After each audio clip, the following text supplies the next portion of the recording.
네, 우리가 계속해서 주식회사 유형 상사를 통해서 카테고리별로 집중 연습을 하고 있는데요. 판매 관리비에 이어서 지금 기타 거래, 아주 다양한 거래를 분개하는 연습을 하신다, 이렇게 보시면 되겠습니다. 실제로 시험에서는 이렇게 문장으로만 시험은 나오지 않죠. 항상 시험은 이제 우리가 실무하고 똑같이 저기가 주어지죠. 증빙이. 그래서 증빙과 함께 시험은 나오는데, 이 유형상사 문제를 이렇게 보면은 증빙을 주지 않으면서 문제를 많이 분개 연습을 많이 해보기 위해서 이렇게 문장으로 지금 문제를 내고 있다, 이렇게 보시면 되겠네요. 자, 10월 며칠까지 우리 했었죠? 네, 그러면 407페이지로 넘어가서요. 10월 18일부터 같이 해봅시다. 자, 10월 18일 내용을 보니까 삼성카드사의 청구에 의해 삼성카드 사용금액 150만 원이 서울은행 보통예금 계좌에서 자동 이체되었답니다. 그러니까 이제 그 카드사에 우리가 이제 카드를 사용한 것이 보통예금에서 인출이 된 거죠. 그러면 보통예금은 차변인가요, 대변인가요? 네, 그거부터 먼저 정확히 정해 놓아 보세요. 아무래도 판단하기 쉬운 게 보통예금 이런 겁니다. 자, 그래서 18일 날 대변의 보통예금을 자리를 잡아 놓으세요.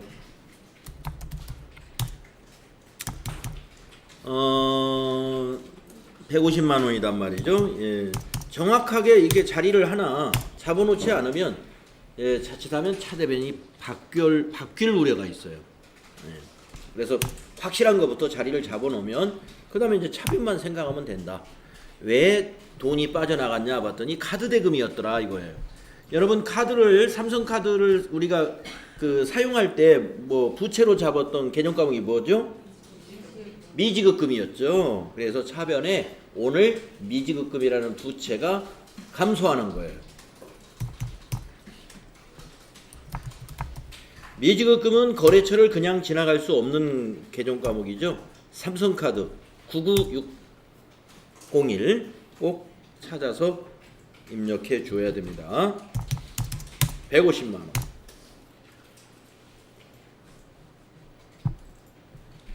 자, 19일 날 거 보겠습니다.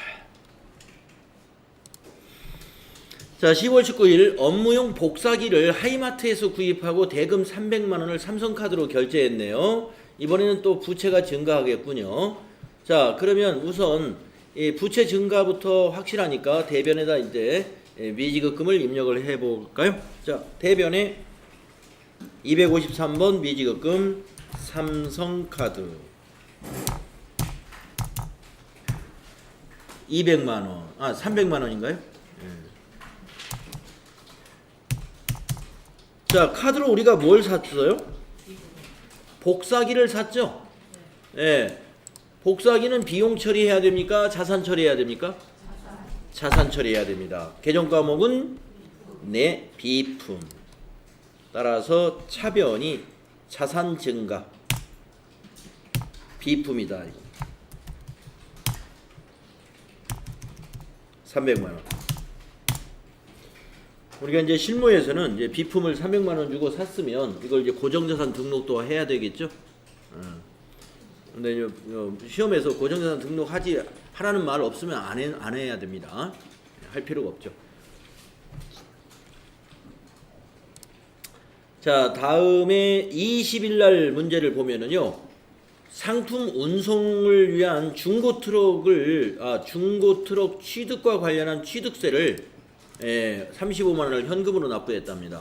현금 납부했으니까 출금을 하면 되겠네요. 일단 출금을 해놓고 취득세를 냈는데 이거 비용 처리하나요? 자산 처리하나요? 자산 처리. 차량 운반구, 그렇죠. 자산 처리합니다. 차량 운반구로 처리해야 돼요. 네. 자, 출금으로 차량 운반구 처리해 볼까요? 20일 날 1번 출금 차량 운반구 자산입니다. 208번이에요.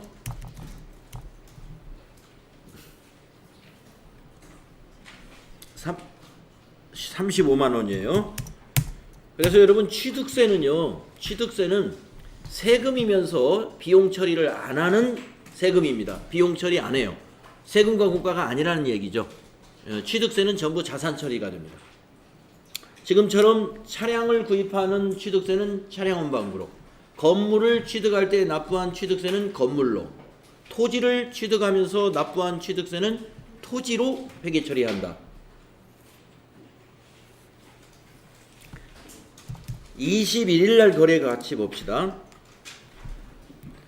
판매 관리 프로그램을 구입했네요. 400만 원에 프로그램을 샀어요. 그리고 서울은행 보통예금 계좌에서 이체했으니까 차대변으로, 자 보통예금 이체했으니까 일단 보통예금부터 써놓읍시다. 예. 자 대변의 보통예금이죠. 대변의 103번 보통예금 서울은행. 예, 쌀쌀하면 다시 끌게요. 이제 저기 예, 서울은행 보통예금이 400이죠. 예. 자 이게 뭘 구입하고 보통예금에서 이체한 겁니까? 예, 소프트웨어죠. 프로그램. 네, 그러니까 계정 과목이 바로 무형자산의 소프트웨어가 됩니다. 차변의 자산 증가 소프트웨어 240번이네요. 400만 원. 이렇게 자산 증가 시키면 됩니다.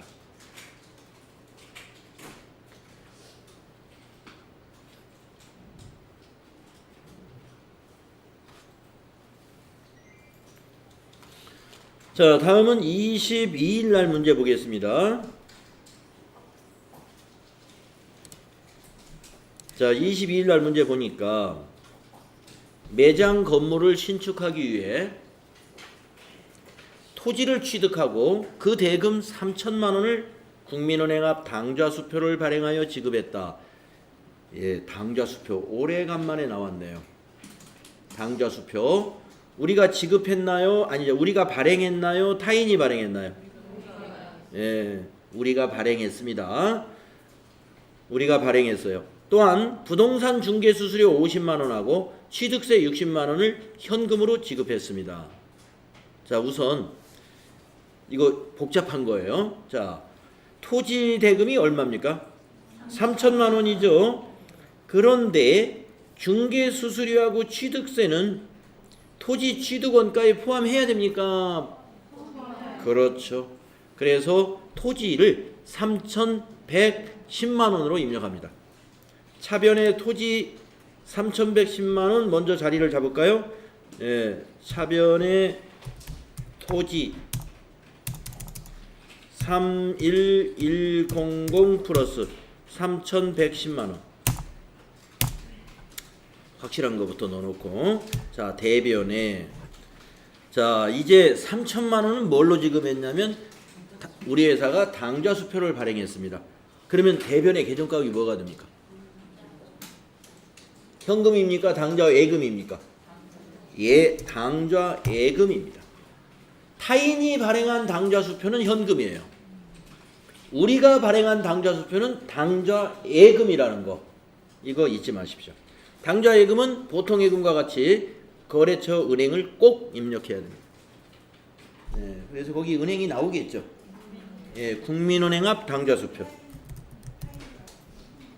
국민은행 3천만 원이 되겠고요. 그 다음에 대변에 또 우리가 현금으로 지급한 것들이 있습니다. 네, 110만 원이죠. 중개수수료하고 취득세를 현금으로 지급했기 때문에 대변의 101번이 예, 현금 110만 원 1100 플러스가 되겠습니다. 네, 이렇게 해야 됩니다. 차변의 토지가 3,110만 원이라는 거하고 당사가 발행한 당좌수표는 대변의 당좌예금으로 기록된다. 타인이 발행한 당좌수표는 현금이다. 네. 잘 정리합시다. 다음 문제.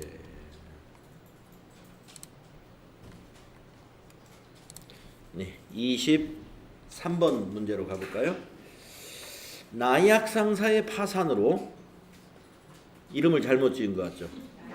네. 네. 파산으로 외상 매출금 200만 원이 회수불능하여 대손 처리하였답니다. 그러면은 대손 처리할 때 우리 합계잔액시산표 조회해야 되거든요. 대손 충당금이 얼마나 설정되어 있는가. 근데 이제 여기서는 조회하라고 안 하고 대손 처리 시 대손 충당금 자료를 조회하라고 그랬구나. 네, 10월 23일 현재에 외상 매출금에 대한 대손 충당금이 200만 원이 일단 있는가 봅시다. 합계잔액시산표를 열어볼까요?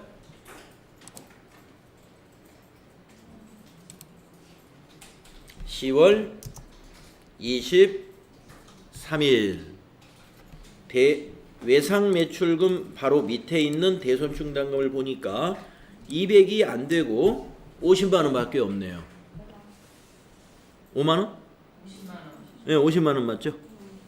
네, 50만 원밖에 없어요. 그러면은 요 지금 대손이 발생한 것은 23일 날 200인데, 예, 200인데 충당금을 지난 결산 때 너무 과소하게 설정했군요. 예, 너무 과소하게 설정했으니까 우선 충당금의 차변에 50만 원 털어내고 나머지 150만 원은 어쩔 수 없이 당기의 비용으로 처리합니다. 당기의 비용 처리할 때 계정 과목이 뭐죠? 대손상각비. 네, 대손상각비입니다. 자, 정리됐습니다. 자, 우선 대변부터 입력하겠습니다. 대변이 외상 매출금이죠. 자, 23일 날 대변에 108번 외상 매출금 나약상사. 대손 처리라는 것은 그 외상 매출금을 대변에 기록하는 거예요. 200만 원.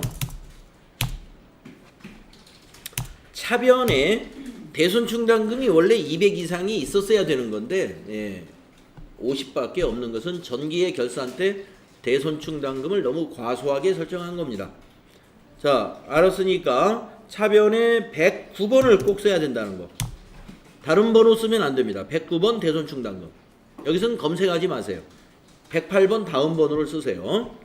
대손 충당금은 거래처와 적요를 채점하지 않습니다. 그래서 50만 원. 아까 확인한 50만 원. 그리고 나머지 차변에 대손 상각비라는 판매 관리비로 처리합니다.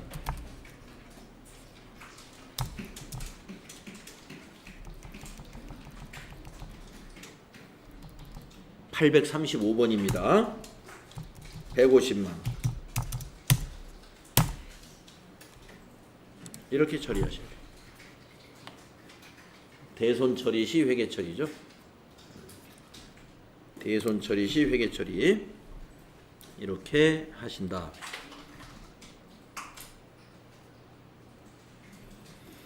자, 다음에 24일 날 문제로 넘어가도 되겠죠? 네. 혹시 너무 빠르면 여러분 얘기하십시오. 네, 내가 지금 따라가기 힘들다. 네, 그럼 바로 얘기하면 조금 속도를 늦출 수도 있어요. 다들 만족하시는 것 같아요. 24일 날 1월 2일 부실 상사에 대하여 회사 이름들이 이상하죠. 부실 상사에 대하여 단기 대여금 500만 원이 부실 상사의 파산으로 인해 회수불능으로 확인되었다. 이게 회수불능으로 확인됐다는 것은 아까 23일 날 대손 처리하였다라는 말과 같은 거예요. 예. 그래서 부실 상사가 파산해가지고 회수불능한 것이 확인되면 대손 처리하게 됩니다. 자, 단기 대여금에 대한 대손 충당금이 있는가 봐야 됩니다. 네, 합계잔액시산표 다시 열어가지고 날짜를 24일로 고쳐볼까요? 10월 24일 시점으로 보겠습니다. 여기 지금 부실 상사의 단기 대여금이니까 단기 대여금 밑에 대손 충당금이 있는가 봤더니 이론도 없습니다. 그래서 이거는 예상을 못했던 거예요, 전혀. 따라서 전액 대손 상각비다. 기타입니다. 예, 대손삼각비가 아닙니다. 예, 우리가 대손삼각비는 판매관리비지만 대여금은요, 판매를 목적으로 대여해 준 게 아닙니다. 그래서 대여금을 대손 처리할 때의 비용은 영업의 비용인 기타의 대손삼각비 800번대가 아니에요. 한번 기타의 대손삼각비로 처리해 보겠습니다. 우선 24일 날 대변부터 정리해 볼까요? 대변이 단기 대여금. 자산이 없어져요. 여러분, 대손 처리한다는 건 일단 자산을 없애는 겁니다. 이번에는 없애야 되는 자산이 단기 대여금입니다. 114번. 거래처가 부실상사입니다. 네. 500만원. 차변. 이것이 기타로 검색을 해보시면요, 기타의 대손삼각비가 800번대가 아니라 900번대지 않습니까? 영업의 비용으로 분류된다는 거죠. 대여금을 우리가 빌려줬다는 것은 이거는 영업 판매 관리 활동이 아닌 겁니다. 투자 활동이에요. 투자 활동. 그렇기 때문에 기타의 대손삼각비, 그 대손이 발생하면 같은 판매 관리비 안에 넣지 않습니다. 그래서 기타의 대손삼각비로 934번 영업의 비용으로 처리되더라 하는 거 잘 기억하십시오. 대여금에 대한 거 가끔 나옵니다. 이렇게. 기타의 대손삼각비.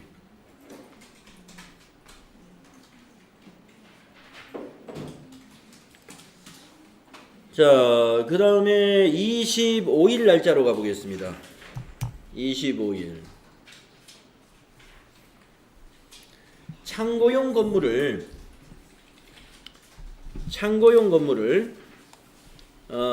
주식회사 동신사에 임대하고, 임대는 빌려준 거예요. 10월분 임대료 25만원을 현금으로 받았답니다. 현금으로 전부 받은 거니까 입금전표로 한 줄로 하면 되겠네요. 네, 뭐 이건 평범한 문제죠. 자, 25일 날 입금전표로 임대료 하면 되겠습니다. 904번 임대료. 그러니까 차변의 현금, 대변의 임대료 수익입니다. 출금이 아니라 입금이죠. 입금. 2번 입금. 임대료 대변에 가야 돼요.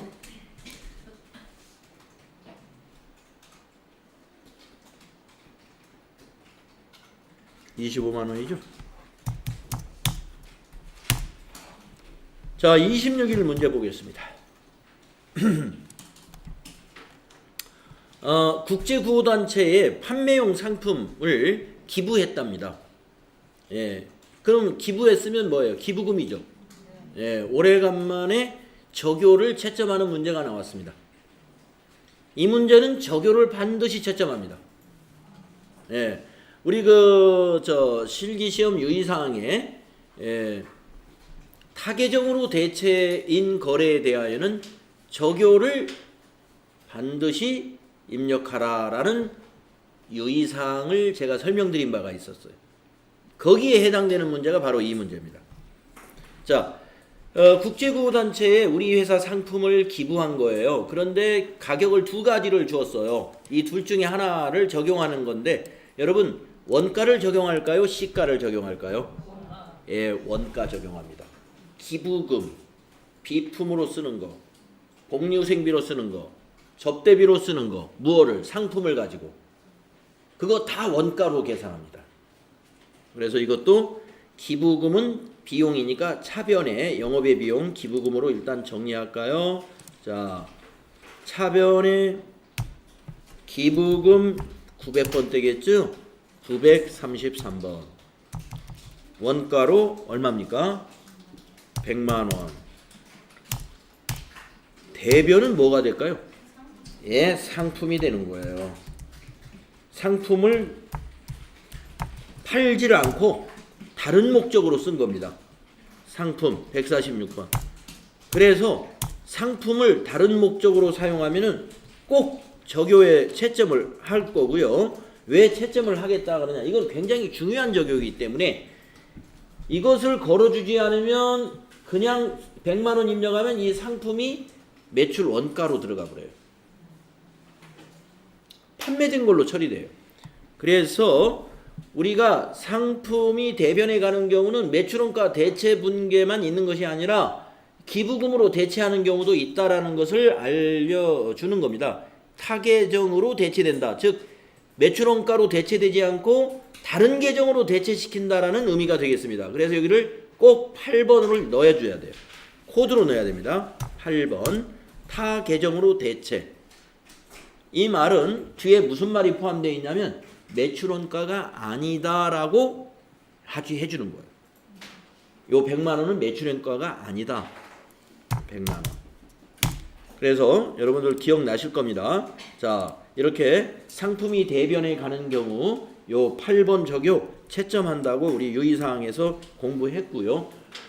이런 경우 요 차변에 오는 게 기부금 말고 복류생비, 접대비, 비품 등이 있다 그랬죠. 지금 기부금의 경우가 하나 나왔습니다.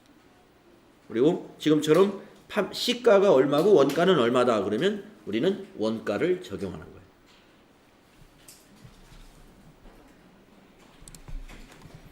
네, 그래서 이런 문제가 자주 나오지 않고 띄엄띄엄 나와주기 때문에 어느 회차에 탁 나오면 요거 타계정 대체 거는 것을 까먹을 수가 있어요.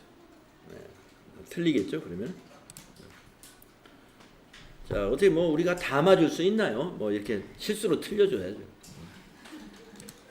다 맞으면 100점 나오게요. 자, 27일 거 한번 해보겠습니다.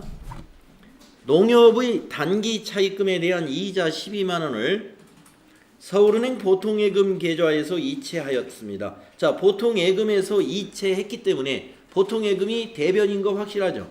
네, 우선 보통예금 자리 잡읍시다. 자, 27일 날 대변의 103번 보통예금 서울은행.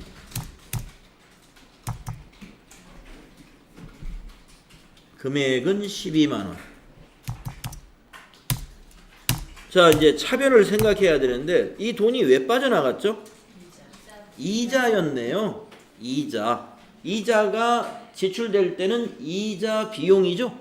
네, 그래서 차변에 이자 비용이 되겠습니다. 931번. 영업의 비용이란 이 얘기입니다.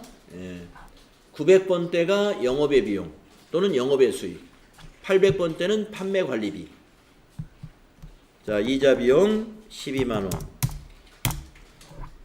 이자 비용 영업의 비용이라는 거 잘 정리하면서 좀 비웁니다. 자, 28일 날로 가보겠습니다. 안동 상사에 대여한 단기 대여금 500만 원과 이자 25만 원을 서울은행 보통예금 계좌로 회수하였다. 자, 보통예금으로 회수했다는 건 입금됐다는 뜻이죠? 네. 얼마가 입금됐다는 건가요? 525만 원. 예, 보통예금 525만 원부터 입력합시다. 네. 차변에 103번 보통예금 서울은행 525만 원이다.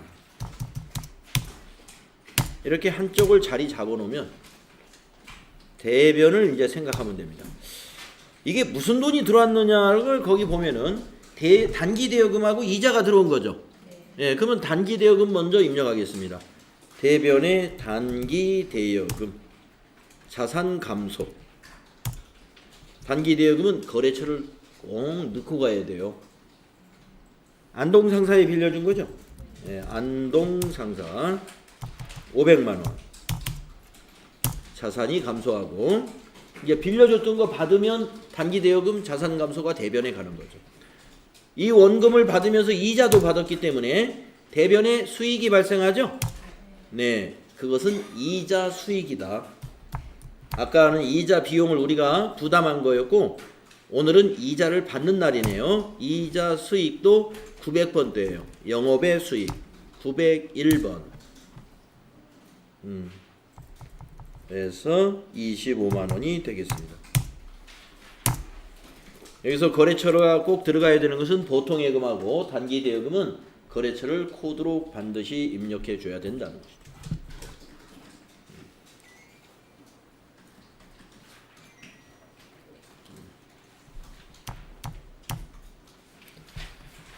자, 28일은 이렇고 그 다음에 넘어가서 이제 벌써 말일이 왔네요.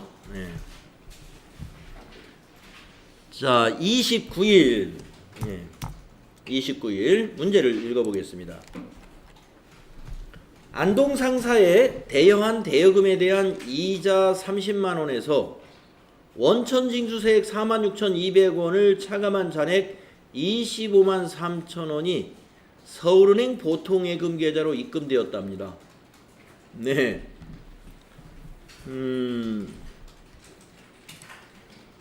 아주 귀한 문제가 하나 나왔습니다. 네. 지금까지 이 문제가 한 번도 앞에서 나온 적이 없어요. 자, 이제 보통 이제 은행에 예금했다가 그 이자를 은행에서 공제하는 경우는 있는데, 그건 흔하게 있을 수 있는데, 자, 이거는 말이죠. 안동상사에 우리가 돈을 빌려줬는데, 안동상사에서 이자를 오늘 30만 원을 주는 날이란 말이에요. 우리가 받는 날인데, 이 회사에서 원천징수를 했네요. 46,200원 세금 떼고, 우리 회사 이자 소득에 대해서 세금을 떼었어요. 몇 프로 뗐나 한번 계산해 볼까요? 46,200원 나누기 30만 원 해보니까 15.4% 뗐네요. 이 15.4%는 14%는 국세, 그 다음에 그 14%에 또 10%, 1.4%는 지방세 해서 46,200원의 이자 소득에 대한 세금, 소득세를 차감하고 우리 회사에 25만 3,800원을 입금해 줬습니다. 그리고 이제 설명을 들었겠죠. 이자 30만 원인데 저희가 원천징수한 내역 뭐 팩스로 보내드리겠습니다 하든지 메일로 전송해드리겠습니다 하면서 25만 3,800원이 입금되었다. 자, 입금된 것부터 한번 정리해 볼까요? 자, 먼저 입금된 거 정리보다는 이자 비용을 먼저 정리하겠습니다. 이자 수익을 먼저 정리하겠습니다. 자, 대변에 이자 수익이 발생했죠? 이자 수익 얼마 발생했나요? 30만 원 발생한 겁니다. 30만 원 발생했습니다. 대변의 이자 수익 30만 원입니다. 자, 같은 날 차변에 보통예금으로 들어왔죠? 서울은행으로요. 보통예금 서울은행 입력하시고, 그렇죠. 들어온 금액은 25만 3,800원이에요. 253800. 그러면 차액이 지금 46,200원이 빨간색으로 보이겠죠? 이거 차변에 뭘로 기록할까요? 선납세금입니다. 이게 바로 선납세금이에요. 은행에서 원천징수한 것도 선납세금. 지금 여기 거래처에 빌려준 그 안동상사에서도 원천징수했으면 선납세금. 그러면 안동상사가 이거 46,200원을 갔나요? 안 갔습니다. 안동상사가 이거를 세무서에 납부해요. 거기 14%는 세무서에 납부하고 10%는 거기 안동상사 소재지에 있는 시청에 납부하고, 지방세니까. 자, 그래서 차변이 뭐가 되느냐면요, 자산인데 선납세금이에요. 귀한 문제예요, 이거. 귀한 문제. 선납세금 46,200원. 그래서 제가 아까 그 결산 때 없어져야 되는 계정 과목이 뭡니까 하면서 선납세금 말씀을 드렸는데, 이 29일 날에 요 선납세금이 차변에 자산으로 잡혔다가 결산 때 만약에 선납세금이 1년 동안 이거밖에 없었다라면 수정분계를 어떻게 해주냐면요, 이것만 있었다고 가정을 한다면 우리가 법인세 관련한 자, 법인세, 만약에 법인세 결산 결과 법인세 추산액이 300만 원이다라고 가정을 해보겠습니다.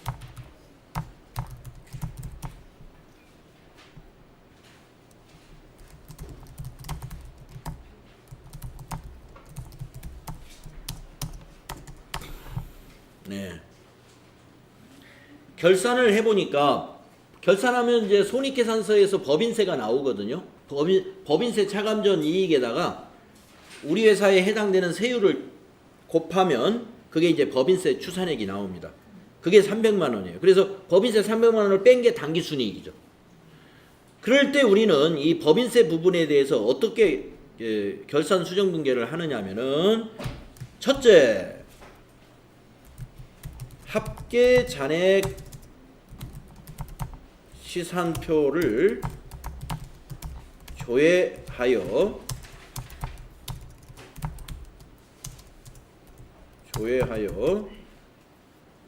선납세금을 법인세로 대체한다. 이걸 먼저 해야 돼.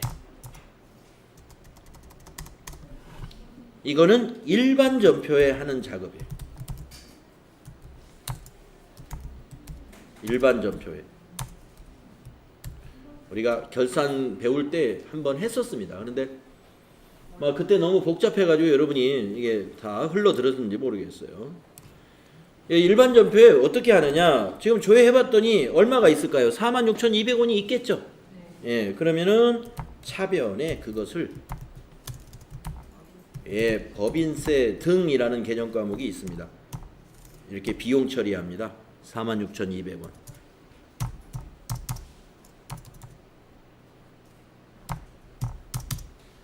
그리고 대변에 그렇죠. 선납세금이 없어지는 거예요.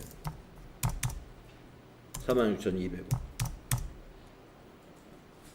그래서 이렇게 분계를 하게 되면은 말이죠. 합계잔액시산표에 가보면 선납세금이 제로가 나와 있어요. 근데 지금은 가면은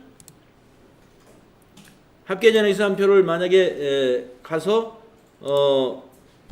12월 달로 조회해봐도 됐고 지금 이게 10월 30일로 봐도 되고 여기 선납세금이 지금 46,200원이 잔액이 지금은 있죠. 근데 지금 방금 만약에 그 전표를 일반 전표로 넣는다면 선납세금 대변에 기록했으니까 46,200원이 이쪽으로 오면서 여기 잔액이 없어져 버리겠죠. 네, 없어지는 거예요. 그 무슨 분계에 의해서? 이 분계에 의해서 12월 31일자로 결산이 아직 안 끝났어요. 일반 전표에 12월 31일자로 이렇게 입력하고 나서 그 다음에 해야 되는 게 뭐냐? 결산 자료 입력의 법인세란에 선납세금을 차감한 금액을 입력해야 됩니다. 결산자료 입력의 법인세란에 선납세금을 차감한 금액이니까 얼마냐면은 300만 원에서 마이너스 46,200원 이 뺀 금액을 입력하라는 거죠.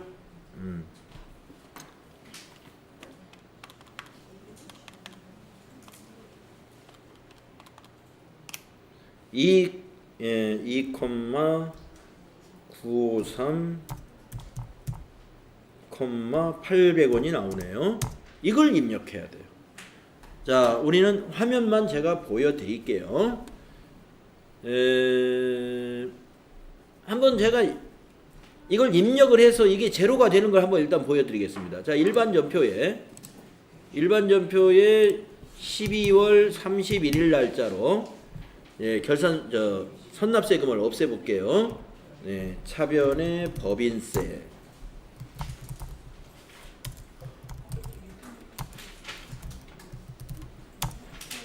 차변의 법인세 46,200원. 46,200원 맞나요? 대변의 선납세금 46,200원. 자, 이렇게 넣었습니다. 그러면 자 보세요. 조금 전에 합계잔액시상표는 이렇게 생겼죠. 46,200원 있죠 지금. 자, 여기서 조회 눌러볼게요. 조회 여기 그렇지. 12월. 예, 우리가 12월 31일자로 넣었으니까 12월 31일자로 가보면 선납세금이 여기 있던 잔액 없어졌죠? 왜냐면 대변에 46,200원 기록되면 없어져 버립니다. 선납세금은 없어졌어요. 자, 그런데 이게 지금 결산이 끝난 게 아니라 여기 결산자료 입력에다가 1월부터 12월로 입력을 할 때에 확인. 자, 여기 뭐 기말상품 재고액도 입력해야 되고 그 다음에 여기 퇴직급여 전입액 이것도 넣어야 되고 입력할 게 여러 가지가 있잖아요. 근데 법인세는 맨 밑에 있어요. 맨 밑에 가보게 되면은 우리가 일반 전표에 입력했던 법인세 46,200원이 여기에 입력이 딱하니 돼 있어요. 그러니까 여기다 우리가 입력을 해야 되는데 여기다 입력할 때는 300만 원을 넣으면 안 된다는 거죠. 아까 뺐던 그 금액 300에서 요걸 뺀 나머지를 여기다 입력하는 거예요. 그 얘기예요. 그래야 여기 있는 법인세 등이 300으로 바뀌는 거예요. 만약에 여기다가 300만 원을 다 입력하잖아요. 이렇게 다 입력하면은 여기에 법인세 등이라는 요 합계가 300만 46,200원 이렇게 바뀐다는 거예요. 그러니까 여기는 아까 그 금액을 뺀 거 얼마였냐면은 2953800 그것만 2953800 이것만 입력합니다. 그래야 여기가 300이 된다. 그래서 아까 선납세금 정리한 거하고 그걸 뺀 거를 여기다 입력을 한 거 이것이 더해져서 이게 300이 되는 거다. 네, 뭐 선납세금 문제가 아주 귀하기 때문에 이게 그 예제가 많지가 않아요. 이런 예제가 많지가 않아서 마침 요 문제를 만나가지고 제가 자세히 좀 설명을 드렸습니다. 자, 그러면 이제 제가 여기 전표 추가 안 했으니까 이거 반영 안 됐겠죠? 네, 닫아버리겠습니다. 그러면 입력만 했지 전표 추가 안 하면 아무 소용이 없어요. 결산자료 입력에서는. 자, 그 다음에 여기 선납세금도 제대로 돌려놓으려면 일반 전표에 가서 요거 체크해가지고 삭제 확인하면 결산 아까 선납세금을 법인세로 대체한 것도 지워져 버렸죠. 그러면 이제 합계잔액상표 조회해 보면 정리가 안 된 상태로 잔액이 남아 있겠죠. 네, 잘 이해가 되셨습니다. 자, 이렇게 해서 우리가 유형상사의 일반 전표 입력에서 아주 다양한 거래들을 다 연습해 봤습니다. 그러면 이제 유형상사 남은 게 뭐가 남았을까요? 메인 매출 전표, 부가세 관한 거. 그 다음에 또 뭐가 남았을까요? 결산. 또 뭐가 남았을까요? 장부 조회. 이런 것이 남았겠죠? 네. 그래서 제가 여러분에게 그랬잖아요. 유형상사 회사를 하나 쭉 해보게 되면 여러분이 자신감이 업 될 것이다. 네. 자신감이 더 없어졌어요? 그럴 리가요. 자신감이 아마 훨씬 집중적으로 했지 않습니까? 혹시 질문이 있으시면 아무거나 네. 자신감이 왜 떨어졌는지 한번 질문해 보십시오. 어떤 점에서?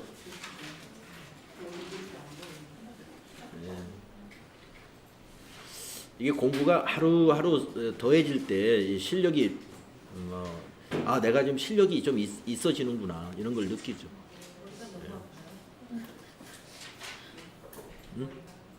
근데 굉장히 잘 하시는 것 같은데 답변하시는 게 굉장히 정확해요. 혹시 옛날에 회계 일을 해보신 건 아닌가요? 일은 안 하고요. 학교 다닐 때 부기를 공부하셨죠. 그러니까요. 예. 지금 이게 다 부기 아닙니까? 근데 이제 전산상으로는 안 해보니까. 네. 자, 그래서 이제 부가가치세 문제, 네. 20분 정도 남아 있죠. 자, 1번 문제 다 같이 보겠습니다. 네, 이번에는 유형상사의 부가가치세 관련된 문제 연습을 해보겠습니다. 11월 1일 거 볼게요. 상품을 공급하고 대금을 전액 자기압수표로 받았다. 예, 현금입니다. 자기압수표라는 것은 은행이 발급을 한 거기 때문에 받았던 주었던 무조건 차변이든 대변이든 무조건 현금. 그게 자기압수표예요. 거래명세서에 의해 매입 매출 자료를 입력하고 전자세금계산서 발급 및 전송하시오. 그래서 이제 문제 중에 보면은요, 전자세금계산서를 발급하고 전송하라는 문제를 주는 경우에는 세금계산서가 아니고 거래명세서를 주더라. 그건 왜 그럴까요? 아직 세금계산서가 나온 게 없을 테니까. 예. 그래서 그 전 단계, 세금계산서 발급의 전 단계의 거래증명서류가 거래명세표라는 게 있어요. 그걸 이렇게 주는 거예요. 양식은 세금계산서하고 아주 비슷합니다. 자, 그러면 입력을 해볼까요? 자, 상품을 공급한 겁니다. 우리 회사가 지금 유형상사인데, 예, 구두, 도소매하는 기업이죠. 네, 자, 입력을 합시다. 11월 1일에 매입 매출 전표입니다. 자, 11월로 쭉 이어질 것 같아요. 1일날. 자, 유형은 몇 번이에요? 예, 이 유형 선택 매우 중요해요. 이 유형이 틀리면 요 위에 거는 점수 다 버린 거예요. 예. 요 유형이 틀리고 이걸 맞출 수가 없어요. 예, 그래서 유형이 가장 여기선 중요해요. 자, 그대로, 그리고 품명 그대로 씁니다. 수량 10개에 17만원. 거래처는 공급받는 자가 거래처죠. 미림. 전자세금은 어떻게 해야 되죠? 0번. 발급해야 되니까. 0번. 자, 분기를 생각해 보겠습니다. 그 거래명세서 자기압수표로 받았다고 그랬죠? 그러면 현금 분기하면 되겠네요. 그죠? 1번. 분계는 1번. 자, 입금전표가 두 줄로 작성이 됩니다. 부가세 예수금 차변의 현금, 상품 매출 차변의 현금. 맞았죠? 예. 이거 건드릴 필요가 없습니다. 예, 이대로 맞았고. 자, 발급을 하러 가야 되겠네요. 근데 발급을 한꺼번에 할까요?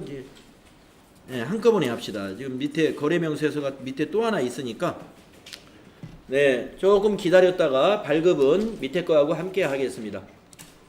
자, 다음 번호를 보겠습니다. 여러분, 실제 시험에서는요, 발급하는 문제 하나만 나옵니다.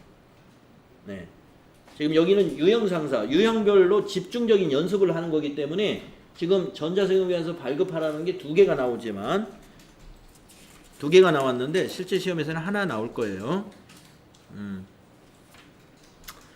자, 그 밑에 거 보겠습니다. 2일날 상품을 공급하고 대금 중 20만원은 10월 20일에 계약금으로 수령하였으며 잔액은 당월 말일에 받기로 하였다. 혼합분계가 필요하겠습니다. 거래명세서에 의해 매입 매출 자료를 입력하고 전자세금계산서를 발급 및 전송하시오. 복수거래 키를 이용하여 입력하시오. 네. 자, 그러면 다 같이 입력해 봅시다. 11월 2일. 11번 과세죠. 11번 과세. 품명을 복수거래니까 F7을 누르거나 위에 복수거래 단추를 누르는 거예요. 네. 그래서 품명을 그대로 씁니다. 등산화 10개.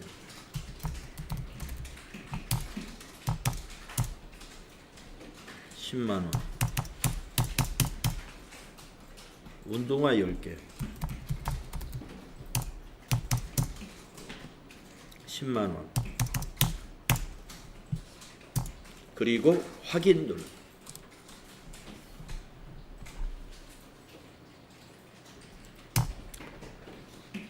자, 거래처를 넣어주시는데요. 공급받는 자가 거래처입니다. 그리운. 전자세금란은 역시 0번. 분계는 혼합 분계해야 됩니다. 자, 대변만 완성이 됐는데 부가세 예수금, 매출세액이니까 부가세 예수금 부채 증가. 상품 매출 공급가액 매출액이니까 상품 매출 수익 발생. 자, 차변에 아까 계약금이 있었죠. 선수금이죠. 선수금. 그것이 얼마였냐면은 20만 원이었습니다. 만약에 문제에서요. 20만 원이라는 걸 밝혀주지 않고 10월 20일에 계약금을 수령하였으며 이렇게 10월 20일이라는 날짜만 알려주는 경우도 있어요. 그럴 때는 일반 전표에 10월 20일자 거래를 조회해야 됩니다. 그래서 금액을 확인해야 돼요. 네, 여기서는 지금 친절하게 20만 원이라고 알려줬기 때문에 조회할 필요가 없었고, 그리고 나머지는 당월 말일에 받기로 했으니까 차변에 108번 외상매출금으로 해야 되는 것이죠. 200만 원. 그리고 탭키 누르셔가지고요. 거래처 수정할 필요가 없는지 보시는 거. 그 다음에 합계, 차변, 대변 220만 원으로 서로가 일치하는지 이런 것들을 좀 보셔야 됩니다. 자, 그래서 이 지금 문제 1번하고 2번 있잖아요. 1일 날 거하고 2일 날 거는 모두 세금기단서를 발급 전송하라는 건이었기 때문에 우리가 한꺼번에 하기로 했죠. 자, 이제 전표 입력이 끝났으므로 세금기단서 발급과 전송을 두 개를 한꺼번에 해보겠습니다. 자, 전체 메뉴 가셔가지고요. 부가가치세 2 안에 보시면 전자세금기한서 발행 및 내역관리가 있습니다. 클릭하시고 날짜를 이제 입력하시는 거죠. 11월 1일부터 11월 2일 날까지. 거래처에서는 엔터, 중간에서도 엔터, 상태에서도 엔터. 그러면 이게 두 개가 미전송이 두 개가 나오면 두 개를 다 체크해 주시고, 여기 결제관계는 채점을 안 하니까 아랫부분은 여러분 시험 볼 때는 이 아랫부분을 생각하지 않으셔도 되고요. 위에서 전자발행을 눌러줍니다. 그러면 로그인 창이 나오면 확인을 눌러주죠. 네, 세금기산서 그림이 나올 거고요. 발행을 눌러주면 됩니다. 밑에서. 그리고 두 건의 전자세금계산서가 발행되었습니다 하면 확인 눌러주시고요. 네. 그리고 나서 전송을 하기 위해서 여기 있는 아카데미 전자세금계산서 탭을 눌러야죠. 또. 그리고 이 웹사이트 가상 화면에서 로그인을 또 누릅니다. 그러신 다음에 여기 미전송을 체크하시고 밑에 매출 조회를 누르죠. 그러면 두 건이 나오는데 이때는 발행을 한 번씩 해주면 됩니다. 발행 누르면 완료, 확인. 한 번 더. 발행 누르고 확인, 확인. 이렇게 해서 여기 리스트가 없어질 때까지 발행을 누르시면 되겠습니다. 그리고 여기 닫아주시고요. 여기에 와서도 닫아주시고, 여기 메인 매출 전표에 돌아와서는 한번 조회를 한번 눌러주는 거예요. 그러면 아까 0번으로 입력했던 전자세금란이 전자발행이라고 이렇게 자동으로 입력되어야 하는 겁니다. 자, 이 부가가치세 메인 매출 전표에서 지금 현재 FAT 1급에서는 발행하는 문제가 한 문제 나오고 있습니다. 네.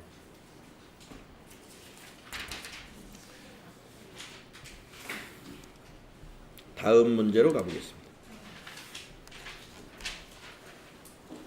자, 그 다음 페이지부터는요, 이제 문제수를 많이 내기 위해서 그림을 싹 빼버렸어요. 예. 그림을 빼고, 이제 문장을 읽고서 여러분이 이 머릿속으로 그 세금계산서를 그려가면서 한번 해보겠습니다. 자, 11월 3일 날 주식회사 우리 상사에 상품을 판매하고, 자, 상품 판매라고 그랬어요. 전자세금계산서. 전자세금계산서라는 거예요. 전자니까 1번 누르려고. 공급가액 300에 세액 30만 원. 이거 보고 이제 숫자 입력하면 되고, 발급하였다. 대금은 전액 외상으로 하였다. 외상분기하면 되겠네요. 상품이니까. 네. 자, 세금계산서가 그림은 없지만 이 문장을 읽으면 그림이 떠오르죠. 네. 자, 11월 3일 거 상품 매출에 관한 세금계산서를 메인 매출 전표에 입력하겠습니다. 3일날 11번 과세. 품명은 상품. 공급가액은 수량 단가는 모르니까 일단 지나가시고, 공급가액은 300, 부가세 30만 원에 합계 330. 거래처 우리상사. 전자세금란은 1번 전자입력. 여기서 발행하지 않을 경우는 전자세금계산서는 1번 해야 돼요. 전자계산서도 1번 전자입력. 자, 분계는 아까 보니까 외상으로 하였다. 2번 분계. 그러면 완벽하게 자동 분계가 일어납니다. 차변의 외상 매출금 330, 대변의 부가세 애수금 부채 증가 30만 원, 대변의 상품 매출 수익 발생 300만 원. 잘 됐죠? 4일 날 거 해볼까요? 주식회사 동신사에 상품을 판매하고 전자세금계산서를 발급했답니다. 자, 상품 판매라는 거 여러분 인식해야 되고, 전자라는 거 인식해야 되고, 대금 중 50만 원은 동신사에서 발행한 당좌수표로 받았고, 타인이 발행한 당좌수표예요. 타인 발행한 당좌수표는 뭘로 하죠? 그렇죠, 현금. 잔액은 외상대금과 상계 처리하기로 하였다. 대금은 위에 건가요? 대금 중 50만 원. 예, 당연. 나머지는 외상으로 하였다. 네, 혼합분계하면 되겠네요. 예. 그래서 현금과 외상이 섞여 있는 혼합분계하면 되겠습니다. 자, 11월 4일 거 다 같이 입력합시다. 4일 날 11번 과세 매출 상품이고요. 공급가액이 500만 원입니다.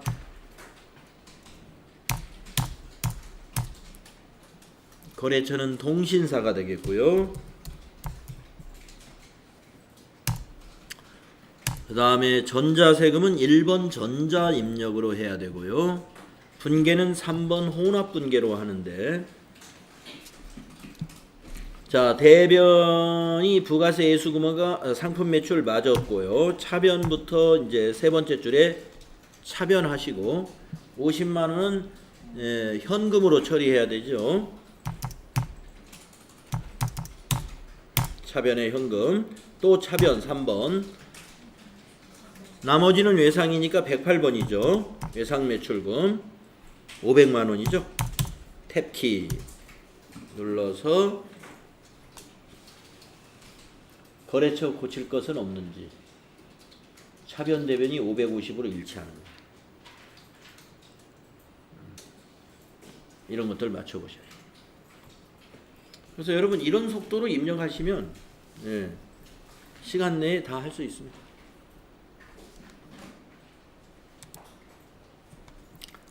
다음에 5일 날짜 해보겠습니다. 우리 상사에 판매한 상품 중 일부가 불량으로 판명되어 반품을 받고 수정 전자세금계산서를 발급을 했답니다. 대금은 전액 외상대금과 상계 처리하기로 하였다. 그러니까 외상내에서 빼주기로 했다는 겁니다. 우리 FAT 1급에서는요, 수정 전자세금계산서를 발급하시오가 안 나와요. 네. 자, 11월 5일 거 보면은 발급하였다 이렇게 나오죠. 네. 그게 무슨 말이냐면은 우리 메인 매출 전표에 보면요. 수정 세금 계산서라고 여기 메뉴가 있어요. 이거를 써볼 만한 기회가 지금 없습니다. 왜냐면 문제가 안 나오니까. 원래는 실무에서는 이런 건이 발생하잖아요. 예. 우리 상사에 판매한 상품 중 일부가 불량품이 있어. 그러면은 원래는 며칠 날 팔은 건지 알아야 돼요. 예. 불량품이 있었다는데 불량품이 며칠 날 거래에서 불량품이 있었는지 그날 거래의 메인 매출 전표를 찾아가지고 거기서 수정을 해서 수정 세금 계산서를 발급해야 되는 거예요. 예. 원래 실무에서는 그렇습니다. 자, 그런데 FAT 1급은 거기까지는 문제를 안 낸다는 거. 그래서 문제를 이렇게 내요. 발급했다고 가정을 하는 거예요. 발급을 했으니까 이것을 반영만 하라는 겁니다. 예. 반영을 하는 거예요. 자, 그래서 지금 이거를 원래 수정세금계산서 발급은 처음 발급한 날짜를 알아야 돼요. 그리고 반품이 몇 개 들어왔는지, 불량이면. 그래서 그 수량에다 마이너스를 해서 마이너스 세금계산서를 발급을 해야 되거든요. 자, 그런데 FAT 1급은 이런 스타일로 문제가 나올 겁니다. 그러면 여러분은 그냥 입력만 하면 됩니다. 수정세금계산서가 아니라 그냥 입력하는 거예요. 자, 이렇게 하면 돼요. 자, 5일날이죠? 네, 5일날. 네, 5일날 11번 과세입니다. 네, 상품이었죠? 네, 상품이었고 금액에다가 마이너스를 입력해요.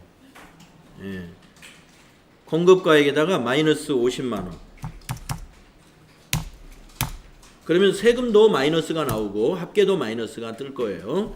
그러면은 이 세금은 요 공급가액은 상품 매출에서 마이너스가 되고 요 부가세 마이너스는 부가세 애수금에서 마이너스가 되고 이 합계 금액 마이너스 55만원은 외상 매출금에서 마이너스가 일어날 거예요. 이제 밑에 분계가 그렇게 자동으로 될 겁니다. 자, 그러면 거래처명을 입력하겠습니다. 네, 우리 상사. 전자세금은 발급해버린 거죠. 그러니까 1번. 우리가 발급할 게 아니에요. 발급했다고 보는 거예요. 그러니까 발급을 이 시스템으로 발급할 리는 없겠죠. 만약에 우리가 세금계산서 발급은 국세청 홈택스에서 한다. 이렇게 한번 가정을 해보면 돼요. 그러니까 국세청 홈택스에서 세금계산서 마이너스 세금계산서를 발급을 했고 우리 회계 처리에다 그냥 반영만 한다 이거예요. 네, 반영만 한다. 네. 그러니까 이제 이렇게 보면 됩니다. 세무사 사무실에서 이 일을 대신해주고 세금계산서 발급은 실제 그 회사에서 하고 있다. 그러면 회사에서는 수정세금계산서 발급으로 발급을 해요. 그러면 세무사 사무실에서 또 그거 회계 처리해줄 때 또 입력을 하는데 또 여기서 수정세금계산서 발급하면 이중으로 발급되죠. 그러니까 여기서는 그냥 이렇게 입력만 하는 거예요. 장부 서로 맞추기 위해서. 자, 분계는 무슨 분계 해야 되죠? 외상분계. 왜 외상분계를 하느냐? 외상대금과 상계하기로 하였다. 이건 외상분계 하라는 뜻이에요. 자, 그러면 밑에 걸 잘 보십시오. 밑에 분계가 마이너스 분계가 다 일어나는데 차변의 외상 매출금에서 마이너스 55만원. 아까 제가 여기 있는 합계 금액은 외상 매출금에서 마이너스가 날 겁니다. 네. 반품이 들어왔으니까 외상 매출금에서 빼줘야죠. 그 다음에 여기 있는 세액 마이너스 5만원은 부가세 애수금에서 마이너스가 날 겁니다. 여기 보세요. 부가세 애수금 부채에서 마이너스 5만원. 그 다음에 여기 공급가액 50만원은 상품 매출에서 마이너스가 날 겁니다. 네, 여기 수익 상품 매출에서 마이너스 50만원. 네, 그래서 마이너스 분계가 일어나는 겁니다. 네. 우리 원래 회계 처리할 때 마이너스 분계라는 건 없었잖아요. 네, 요럴 때는 마이너스. 네. 위치는 똑같은데 전부 마이너스로 이렇게 처리가 된다. 자, FAT 1급에서는 이런 문제가 나옵니다. 네. 자, 여러분들이 오늘 그 11월 4일까지 하셨죠? 네, 11월 4일까지. 5일까지 했나요? 네, 잘 기억해 놓으시고요. 네, 11월 5일까지.